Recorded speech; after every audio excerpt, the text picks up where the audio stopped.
आज आलं एक माझं पार्सल, ज्याची की मी बऱ्याच दिवसापासून वाट बघत होते. पण त्या अगोदर दिवसाची सुरुवात अशी छानशा रांगोळीपासून झाली. आणि विराजची तब्येत कालपासून बरी नव्हती, म्हणून त्याला मी आज शाळेत पाठवलं नव्हतं. आणि म्हणूनच आज थोडी रिलॅक्स कामं चालू होती. आणि प्रत्येकाच्याच घरात असेल की लहान मुलांना औषध घ्यायला आवडत नाही. आणि तेच आज आमच्याही घरी विराजला अजिबात आवडत नाहीत औषधं घ्यायला. आणि नंतर मग मला लाडू बनवायचे होते. दरवर्षी तर आईच देते, पण ह्या वर्षी म्हटलं चला आपण बनवून बघावेत. आणि मी तेच मग माझी तयारी चालू होती, खारकातल्या बिया चालू होत्या काढणं. आणि आपण एखादं काम करतायत आणि लहान लेकरांना त्यामध्ये लुडबुड करायची नाही असं होणारच नाही. विराज इकडे खोबरं किसून देत होता आणि आरव इकडे खायचं काम करत होता. आणि कॅमेरा चालू झाला की त्याचे नाटकं चालू होतात. आणि राहिलं पार्सलचा प्रश्न, तर मी पार्सलमध्ये मागवलं होतं की वॅक्सची मशीन मागवली होती.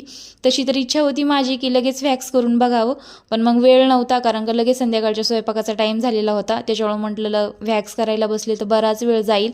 त्याच्याचमुळं आता मी उद्या दाखवते. आणि छान होती मशीन वगैरे, क्वालिटी पण छान होती. आता यूजमध्ये कशी आहे तर ते मी तुम्हाला उद्याच्या व्हिडिओमध्ये दाखवते. चला बाय.